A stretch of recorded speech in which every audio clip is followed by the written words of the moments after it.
Hello বন্ধুরা, সবাই কেমন আছো? আশা করি সবাই খুব ভালো আছো। আমি সংযুক্তা, আমার চ্যানেল হ্যাপি উইথ সংযুক্তার আরেকটা নতুন ব্লগে তোমাদের অনেক অনেক স্বাগত জানাই। আজকে আমরা একটা হঠাৎ করে ডে আউটের প্ল্যান করলাম, তাই সবাই মিলে কোথায় যাব ভাবতে ভাবতে চলে গেলাম দেউলটি। দেউলটিতে আছে কথাশিল্পী শরৎচন্দ্র চট্টোপাধ্যায়ের বাড়ি, কিন্তু সেটা শুধু তো দেখলেই হবে না, সারা দিনটা একটু ভালোভাবে কাটাতে হবে। তাই আমরা দেউলটিতেই একটা সুন্দর রিসর্ট আছে, সেই রিসর্টটার নাম হলো নিরালা রিসর্ট, সেই রিসর্টেও চলে যাব। আমাদের সারা দিনটা সেখানে কাটিয়ে তারপরে কথাশিল্পী শরৎচন্দ্র চট্টোপাধ্যায়ের বাড়ি দেখে আমরা ফিরে আসব। সমস্তই তোমাদের সাথে শেয়ার করব, তার জন্য কিন্তু ব্লগটা দেখতে হবে। আমরা নিরালা রিসর্টে পৌঁছে গেছি 10:30টার মধ্যে।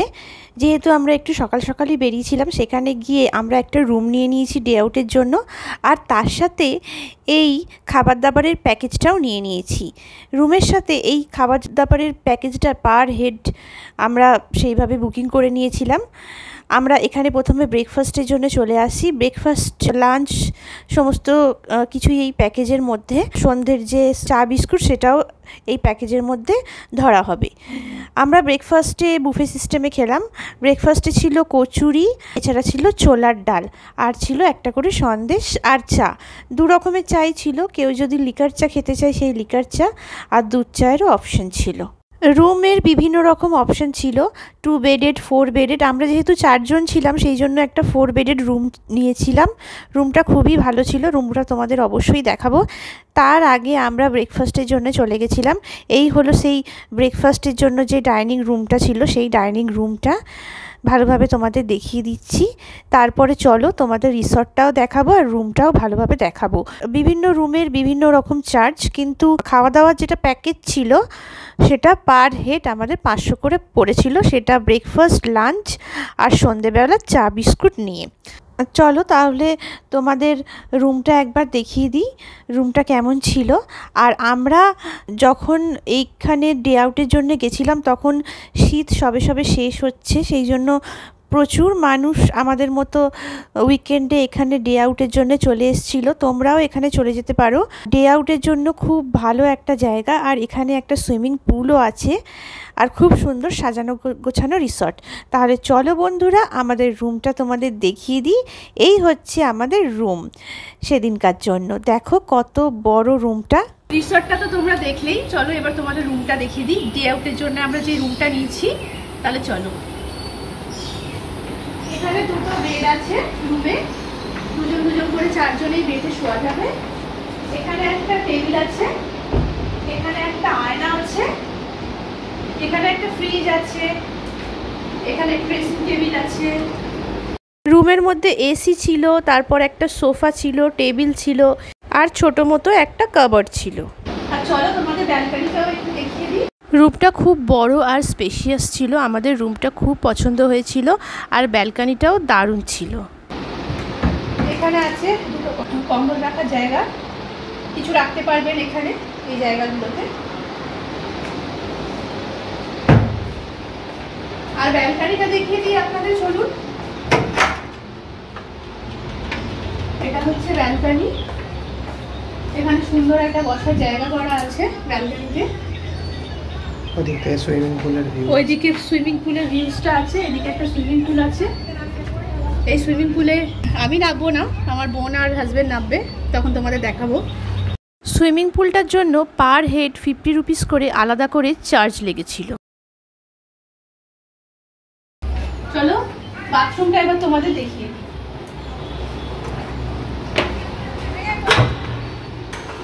আর এই হচ্ছে বাথরুম। বাথরুমটাও খুব বড়, স্পেশিয়াস ছিল, সমস্ত ছিল পরিষ্কার পরিচ্ছন্ন, গিজারের ব্যবস্থা ছিল, সব কিছু সুন্দর ব্যবস্থা। ডে আউটের জন্য রুমটা প্রচুর ভালো ছিল। আর চলো বন্ধুরা, তোমাদের এই রোদের মধ্যেই একবার রিসর্টটা ভালোভাবে ঘুরে দেখিয়ে দিই, তার কারণ এরপরে আমরা সুইমিং পুলে নামবো। এখানে সব সুন্দর সুন্দর বসার জায়গা আছে, খুব সুন্দর একটা রিসর্ট। তোমরা চাইলে এখানে যখন শরৎচন্দ্রের বাড়ি আসবে আমাদের মতো এই রিসর্টটায় আসতে পারো। চাইলে একটা ডে আউটের জন্য রুমও নিয়ে নিতে পারো।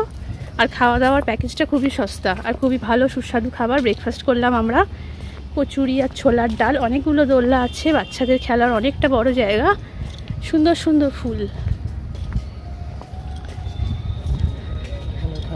এদিকে বড় খেলার মাঠ আছে, এদিকেও মাঠ আছে। এটা পার্কিং আছে, এটা ফ্রি পার্কিং, পার্কিংয়ের জন্য কোনো টাকা লাগবে না। বেশ ভালো রিসর্টটা, পরিষ্কার পরিচ্ছন্ন সুন্দর একটা রিসর্ট। 10:30টায় এই রিসর্টে চেক ইন করতে হয়, আর চেক আউট হচ্ছে পরের দিন সকাল 9টায় যদি তোমরা স্টে করো। আর যদি না তোমরা স্টে করো, ডে আউট করো, বিকালে 5:30টায় চেক আউট। অনেক বড় পার্কিং, ওদিকেও আছে রিসর্টের জায়গা। একটু পরে পুলে নামবো, আমি নামবো না, কিন্তু আমার হাজব্যান্ড আর বোন নামবে, তোমাদের দেখাবো। তার আগে রিসর্টটা ভালোভাবে দেখিয়ে দিই। আমরা ছাতা মাথায় বেরিয়েছি রিসর্ট দেখতে। এই হচ্ছে আমরা যাচ্ছি রিসর্ট দেখতে। এদিকেও থাকার জায়গা আছে, যারা মনে হয় স্টে করে তাদের এখানে দেয়া হয়।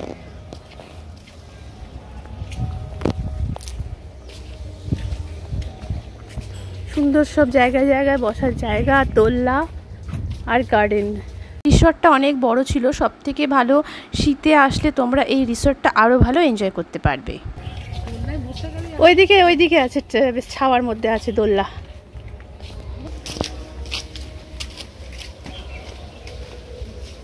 নিচু আছে, নিচু দোলনাই ভালো। আমরা দোলনা চড়ছিলাম আর রিসর্টটা ঘুরে চারিদিকটা প্রচুর এনজয় করছিলাম। খুব সুন্দর সুন্দর ফুলের বাগান ছিল, তারপরে বিভিন্ন সুন্দর সুন্দর কটেজ, আরও নানা কিছু ছিল। তাহলে চলো তোমাদের পুরো রিসর্টটা ঘুরে দেখাবো।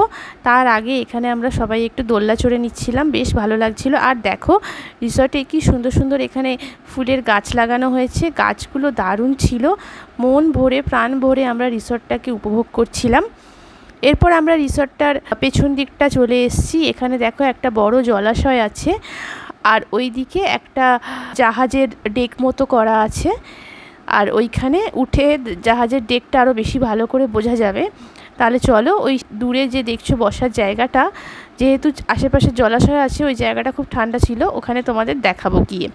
আর এখানে ব্রিজ মতো করা আছে সাঁকো দিয়ে, যেহেতু প্রচুর রোদ তাই ওই দিকটা আর যাবো না, একেবারে উপরে উঠে গিয়ে ঠান্ডার মধ্যে বসবো। তাহলে বন্ধুরা চলো দেখতে থাকো, পুরো রিসর্টটাই তোমাদের ঘুরে দেখাবো। আশা করি তোমাদের ভালো লাগবে, আর তোমরাও এই রিসর্টে যখন যাবে অবশ্যই এনজয় করবে। চলো উপর থেকে তোমাদের ভিউটা একবার দেখাই। উপর থেকে ভিউটা খুব সুন্দর লাগছিল। আর জানো তো এই জলাশয়ের মধ্যে প্রচুর মাছ ছিল, সেই মাছগুলো দেখতে উপর থেকে বেশ ভালো লাগছিল, আর উপর থেকে মাছগুলো দেখা যাচ্ছিল। আর এই উপরটা খুব ঠান্ডা ছিল, যেহেতু চারিদিকে জলাশয় ছিল। দেখো জায়গায় জায়গায় এরকম ছোট ছোট স্পট করা আছে বসার জন্য। আর এই দেখো সেই জাহাজের ডেকের মতো যে জায়গাটা সামনে করা হয়েছে, সেটা তোমাদের দেখালাম। চলো এবার তোমাদের এখানে যেরকম সুন্দর সুন্দর কত রকম জবা আছে, জবা ফুলের গাছ আছে, সেই জবাগুলো দেখাই। এই দেখো কি সুন্দর এখানে সাদা জবা, তার পাশেই আছে এখানে একটা ঠিক অন্য কালারের জবা। কত ছোট ছোট সুন্দর সুন্দর ফুল, লাল জবা। তারপরে দেখো এখানে আর একটা এরকম টাইপের জবা, এই গাছটা আমাদের বাড়িতেও আছে। এই জবা গাছটা খুব সুন্দর সুন্দর অনেক রকমের জবা ফুল ছিল, দেখে মন ভরে যাচ্ছিল। প্রচুর ফুলের বাগান আর সুন্দর একটা রিসর্ট, বিভিন্ন রকমের জবা। আর জানো তো সাদা জবা আমি এখানে এসেই প্রথম দেখলাম, এত ফুল দেখে মনটা যেন ভরে যাচ্ছিল। চলো আমরা সুইমিং পুলে এসে গেছি। আমি সুইমিং পুলে নামিনি, তাই পাড়ে বসেই ভিডিওটা করছিলাম। এখানে তোমরা যারা সুইমিং পুলে নামবে না, ফ্যামিলির সাথে এসছো, তারা সুইমিং পুলের পাশেই বসার জায়গা আছে, বসে তোমাদের ফ্যামিলি মেম্বারের সাথে উপর থেকেই এনজয় করতে পারবে। আর ওই দেখো আমার বোন আর হাজব্যান্ড নেমেছে, ওরা খুব এনজয় করছিল। বেশ অনেকক্ষণ ওরা সুইমিং পুলে কাটালো, আর আমারও বেশ ভালো লাগছিল। নামতে যদিও ইচ্ছা করছিল, কিন্তু কারণবশত আমি নামতে পারিনি। তাহলে চলো সুইমিং পুলের ভিউটা তোমাদের দেখাই। আর দেখো লোকেরা এখানে কত এনজয় করছে, আস্তে আস্তে ভিড় বেড়ে যাচ্ছিল। আমি কিছুক্ষণ থাকার পর তারপরে চলে এসেছিলাম। আমাদের কটেজটা ছিল এই সুইমিং পুলের একদম পাশেই, যে রুমটা ছিল। খানিকটা থাকার পর চলে এসেছিলাম। তারপরেও আমার হাজব্যান্ড আর বোন আরেকটু ছিল, তারপরে ওরাও কিছুক্ষণ পর ভালো মতো এনজয় করে তারপরে রুমে ফিরে এলো। আর এখানে সুইমিং পুলের এখানেও শাওয়ারের ব্যবস্থা আছে। আমার মা রুমের মধ্যেই ছিল, এখানে আসেনি, কিন্তু আমি বোন আর হাজব্যান্ডের সাথে এসেছিলাম। আর তোমাদের তো আগেই বলেছি এই সুইমিং পুলটা অ্যাক্সেস করার জন্য পার হেড 50 টাকা করে এক্সট্রা লেগেছিল। আর এই দেখো আমি এখানে বসে আছি, এখানে একটা বসার এরকম জায়গা আছে, এর উপরেও একটা বসার জায়গা আছে, কিন্তু ওপরে যেহেতু ফ্যান ছিল না আর একটু গরমই ছিল, সেই জন্য আমি নিচে বসেছিলাম। এই দেখো বাইরে ওখানে সুইমিং পুলে ঢোকার মুখে একটা গেট আছে, সেই গেটটা সবসময় ওরা লক করেই রাখে। যখন কেউ ঢোকে তখন প্রথমে টাকা নেয়, নিয়ে ঢোকার জন্য অ্যালাউ করে, আর তার বদলে একটা রসিদও দেয় ওরা। আমরা এখন লাঞ্চ করতে এসে গেছি, সবাই মিলে লাঞ্চ করছি। লাঞ্চে প্রথমে আমরা নিয়েছি স্যালাড, ভাত, আলু ভাজা, শুক্তো, আরও অনেক কিছু আছে, পরে নেব। এরপর আমি নিয়েছি ডাল, মাছ, আর আমার হাজবেন্ড নিয়েছে চিকেন। আমি নিয়েছি ডাল, মাছ। এরপর আমার বোন এক্সট্রা করে 1 প্লেট খাসির মাংস নিয়েছিল, যেটা আলাদা করে দাম ধরা হয়েছিল, সেই প্যাকেজের মধ্যে ছিল না। মাছটা যেহেতু খুব একটা টেস্টি ছিল না, সেই জন্য 1 প্লেট খাসির মাংস আমরা নিয়েছিলাম। সমস্ত খাবারগুলো টেস্টি ছিল, কিন্তু মাছটা আর একটু টেস্টি হলে ভালো হতো। এছাড়া ছিল চাটনি, আমের চাটনি, পাঁপড়, মিষ্টি। লাঞ্চটা আমাদের অন্য হলে করানো হয়েছিল। আমরা এখন খাওয়া দাওয়া করে এসে গেছি রুমে বসে আছি। 3টের সময় কথাশিল্পী শরৎচন্দ্র চট্টোপাধ্যায়ের বাড়ি খুলবে, তখন আমরা দেখতে যাব। তাহলে বন্ধুরা সঙ্গে থাকো, দেখতে থাকো, আশা করি ব্লগটা ভালো লাগবে। আমরা এখন সবাই মিলে যাচ্ছি কথাশিল্পী শরৎচন্দ্র চট্টোপাধ্যায়ের বাড়িতে। তাহলে চলো সেখানে গিয়ে দেখাই। দেখতে থাকো, সঙ্গে থাকো, আশা করি ব্লগটা ভালো লাগবে। আমরা একটু তাড়াতাড়ি বেরিয়ে পড়েছিলাম, যেহেতু আমাদের ওখান থেকে বলা হয়েছিল 3টের সময় কথাশিল্পী শরৎচন্দ্র চট্টোপাধ্যায়ের বাড়িটা খুলবে, কিন্তু এখানে গরম পড়ে গেলে 4টের সময় খোলে, আর শীতকালে 3টের সময় খোলে। সেই জন্য আমরা আধ ঘন্টা আগেই এসে গেছিলাম। তাই যেহেতু বাড়িটা বন্ধ ছিল, আমরা এখানে নদীর ধারে চলে এলাম। নদীটাও আমরা দেখব, নদীটাও খুব সুন্দর ছিল। যদিও আমরা যখন গেছিলাম শীত প্রায় বিদায় নিয়েছে, সেই জন্য রোদে একটু বেশ গরমই লাগছিল, কিন্তু কিছু করার নেই, যেহেতু বাড়িটা এখনও আধ ঘন্টা পরে খুলবে, তাই আমরা এখানে একটু ওয়েট করছিলাম। আমরা এখন চলে এসেছি রূপনারায়ণ নদীর তীরে। এই হচ্ছে সেই রূপনারায়ণ নদী। আমরা আধ ঘন্টা আগে চলে এসেছি। কথাশিল্পী শরৎচন্দ্র চট্টোপাধ্যায়ের বাড়ি আধ ঘন্টা পরে খুলবে। এখন বাজে 3:30, 4টের সময় খুলবে গরমকালে, আর শীতকালে খোলে 3টের সময়। শরৎচন্দ্র চট্টোপাধ্যায়ের বাড়ি খুললে তোমাদের তারপরে দেখাচ্ছি বাড়িটা। আর এই দেখো এখানে কি সুন্দর ঢ্যাঁড়সের ক্ষেত ছিল, আর যিনি চাষি ভাই ছিলেন, এই ঢ্যাঁড়সের ক্ষেত যিনি চাষ করেছিলেন, উনি সেই সময় এখানে ঢ্যাঁড়স তুলতে এসেছিলেন। তাই আমরা এখান থেকে কিছু টাটকা টাটকা একদম ক্ষেতের ঢ্যাঁড়স নিয়ে নিলাম, আর দামও ছিল প্রচণ্ড সস্তা। এখানে 700-র মতো ঢ্যাঁড়স আমরা 30 টাকায় নিয়েছিলাম। আর ঢ্যাঁড়সগুলো পরে যখন আমরা বাড়িতে খেয়েছিলাম বেশ সুস্বাদু ছিল, আর একদম ফ্রেশ ছিল ঢ্যাঁড়সগুলো। চলো, আধ ঘন্টা হয়ে গেছে, কথাশিল্পী শরৎচন্দ্র চট্টোপাধ্যায়ের বাড়ি খুলে গেছে। এই হচ্ছে কথাশিল্পী শরৎচন্দ্র চট্টোপাধ্যায়ের বাড়ির গেট। ওনার বাড়ি এখন ওনার ভাইপোরা দেখাশোনা করে, এটা এখনও প্রাইভেট প্রপার্টি। এই বাড়িটা ছাড়াও আশেপাশে ওনার প্রচুর জায়গা আছে। এখানে ঢুকতে কোনো টিকিটের ব্যবস্থা নেই। এখানে শুধু যে 2জন গাইড আছে, তারা যখন আপনাকে সমস্ত কিছু দেখিয়ে দেবে, বুঝিয়ে দেবে, তারপরে আপনাদের ইচ্ছে মতো ওনাদের কিছু অল্প টাকা দিতে হবে। দেখো বাড়ির ভেতরটা খুব সুন্দর সংস্কার করে রাখা হয়েছে। বাড়িটা একদম যেরকম ছিল সেরকমই রাখা হয়েছে, খুব সুন্দর পরিষ্কার পরিচ্ছন্ন সংস্কার করে রাখা হয়েছে। তাহলে চলো বাড়ির ভেতরে ঢুকি। খুব সুন্দর টালির চালের একটা দোতলা বাড়ি, খুব ভালো লাগছে। এখানে আমরা আগেও ছিলাম, যতবার আসি এখানে যেন মনটা ভালো হয়ে যায়। আর শরৎচন্দ্র চট্টোপাধ্যায় শুধুমাত্র যে সাহিত্যিক ছিলেন তাই নয়, উনি ছিলেন একধারে বিপ্লবীদের সহায়ক, তখনকার স্বাধীনতা সংগ্রামীদের। আর ছিলেন উনি বিনা পয়সায় গ্রামের লোকেদের হোমিওপ্যাথি চিকিৎসা করতেন, সেই জন্য গ্রামের মানুষরা তাকে ভগবান রূপে পুজো করত। এই হলো কথাশিল্পী শরৎচন্দ্র চট্টোপাধ্যায়ের যে লেখার ঘর। এই টেবিল চেয়ারে বসেই তিনি ওখানে রূপনারায়ণ নদীর দিকে তাকিয়ে বিভিন্ন বিখ্যাত বিখ্যাত সাহিত্য রচনা করেছেন। আর এই ঘরেতে সেই সময়কার বিভিন্ন আসবাবপত্র, ওনার ছবি আর ওনার মৃত্যুশয্যার একটা ছবিও সেখানে রাখা আছে। আর দেখো বন্ধুরা, এই ঘরটা পাশেই আছে ওই ঘরের। এই ঘরে উনি বিপ্লবীদের সাথে এখানে আলোচনা করতেন। এই ঘরেই বসে তখনকার বিখ্যাত বিখ্যাত বিপ্লবীদের সাথে তিনি মিটিং করতেন। আর এই ঘরে তখনকার সময় বিভিন্ন জিনিস যেমন ঘড়ি আর এছাড়া দেয়ালে আশেপাশে যা কিছু আসবাবপত্র দেখছো সমস্ত সেই সময়কারই আসবাবপত্র, ওনার বই, চেয়ার সমস্ত কিছু রাখা আছে। আর দেখো এই ঘরে বসে উনি হোমিওপ্যাথি চিকিৎসা করতেন। এই যে ইজি চেয়ার দেখছো সমস্ত কিছুই ওনার, আর ওই সামনের টেবিলে বিভিন্ন ওষুধ রাখা আছে।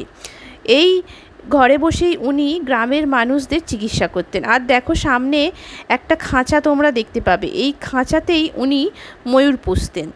এই খাঁচাটা দেখতে পাচ্ছ তোমরা, এই খাঁচাতেই উনি ময়ূর পুষতেন। আর দেখো এখানে যে ঠাকুরের মূর্তিটা আছে, এই ঠাকুরের মূর্তিটা ওনার সমসাময়িক, এটা হচ্ছে লক্ষ্মী জনার্দনের মূর্তি। আর এখানে যে তোমরা ঘরটা দেখতে পাচ্ছ এটা হচ্ছে সেই সময়কার ধানের গোলা, আর পিছনে ওটা হচ্ছে ঠাকুর ঘর। এখানে বাইরের দিকে দুটো টয়লেটও আছে সেই সময়কার। এরপর চলো আমরা দোতলায় উঠি। দোতলায় উঠি পুরোটা তোমাদের ভালোভাবে দেখাই। আমরা দোতলায় উঠে গেছি। দোতলায় উঠে পরপর দুটো ঘর আছে, এই দুটো ঘরই ছিল ওনার বেডরুম। এই উপরের ঘরেই উনি শুতেন। তাহলে দেখো একদম সাদা মাটা, যেটুকু দরকার সেটুকুই জিনিসপত্র উনি ব্যবহার করতেন। আর দেখো এই হচ্ছে সামনে থেকে পুরো বাড়ির, দোতলা থেকে পুরো বাড়ির ভিউটা খুব সুন্দর। এখানকার ওনার ঘরগুলো ভিতর থেকে চলো জানলার ভিতর থেকে তোমাদের দেখাই। সমস্ত আসবাবপত্রগুলো এখানে আছে। আমরা আগেও একবার কথাশিল্পী শরৎচন্দ্র চট্টোপাধ্যায়ের বাড়িতে এসেছি, কিন্তু এবারে এসেও খুব ভালো লাগছে। যতবার এখানে আপনি যাবেন ততবার ভালো লাগবে। আর এখানে এরকম পাখি রাখা হয়েছে, উনি নিজেও ময়ূর পুষতেন। আমার আগের যে ব্লগটা আছে সেটা ডেসক্রিপশন বক্সে লিঙ্কটা দিয়ে দেওয়ার চেষ্টা করব, আশা করি সেটাও তোমাদের ভালো লাগবে। আর দোতলা থেকে এই রকমভাবে ভিউটা এখানে দেখা যাচ্ছে। আর ওই দূরে দেখো রূপনারায়ণ নদীটা দেখা যাচ্ছে। চলো আমাদের কথাশিল্পী শরৎচন্দ্র চট্টোপাধ্যায়ের বাড়ি মোটামুটি দেখানো তোমাদেরকে কমপ্লিট হয়ে গেল। এরপর আমরা নিচে যাব। নিচে আর একটা জিনিস দেখাবার আছে তোমাদের সাথে, সেটা অবশ্যই শেয়ার করব। তোমরা যখন যাবে এটাও কিন্তু দেখবে, এটা অনেক সময় নজর এড়িয়ে যায়। আগের বারে আমাদের এটা দেখা হয়নি। চলো এখন আমরা চলে এসেছি স্মৃতিসৌধ। হিরণময়ী দেবী, উপন্যাস সম্রাট ডাক্তার শরৎচন্দ্র চট্টোপাধ্যায়, স্বামী বেদানন্দ। এখানে ওনাদের চিতাভস্মগুলো এরকমভাবে স্মৃতিসৌধ হিসাবে রাখা আছে। এটা আমাদের আগেরবার দেখা হয়নি, তোমরা গেলে এটা অবশ্যই দেখো। বন্ধুরা আমাদের সমস্ত কিছু এখানে দেখা কমপ্লিট হলো। এরপর আমরা আবার রিসর্টে ফিরে যাব। চলো রিসর্টে গিয়ে এবারে তাহলে আমরা একটু চা খাই। এইমাত্র কফি আর বিস্কুট সার্ভ করে গেল, সেটা দেখাতে ভুলে গেছি। খাওয়া হয়ে গেছে, এরপর আমরা বেরিয়ে যাব। আমাদের কফি আর বিস্কুট খাওয়া হয়ে গেছে, এরপর আমরা বেরিয়ে যাব। তাহলে চলো আমাদের ডে আউট ট্যুর আজকে হয়ে গেল। কেমন লাগলো ভিডিওটা অবশ্যই বলো। যদি ভালো লেগে থাকে অবশ্যই লাইক কমেন্ট শেয়ার করো, আর আমার চ্যানেল হ্যাপি উইথ সঞ্জুক্তা অবশ্যই সাবস্ক্রাইব করো। তাহলে নেক্সট একটা ভিডিওতে তোমাদের সাথে দেখা হচ্ছে খুব তাড়াতাড়ি। টাটা।